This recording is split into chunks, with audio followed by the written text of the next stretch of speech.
मला बरेच लोक असे प्रश्न विचारतात का गोल्ड लोन घेऊन मी गाडी घेऊ का डायरेक्ट गाडीवरती कार लोन करू. सोपं आहे मित्रांनो.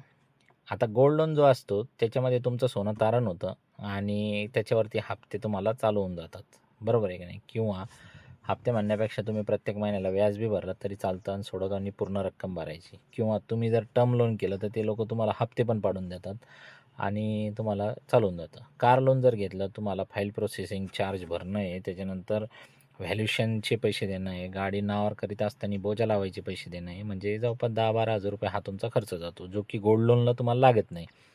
दुसरी गोष्ट, ज्यावेळेस गाडी नेल होती त्यावेळेस नील दाखल्याला बी पैसे लागतात तुम्हाला, तर ते बी पैसे गोल्ड लोनमध्ये वाचतात. कार लोनमध्ये ते पैसे भरावेच लागतात तुम्हाला.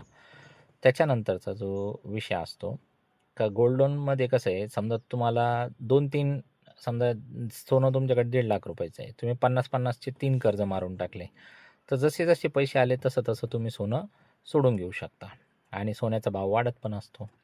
तर माझा व्यक्तिगत सल्ला राहील का जर तुमच्याकडं घरी सोनं आहे तर ते तारण करून गाडी डायरेक्ट रोख घ्यावी, ना की कार लोन घ्यावं.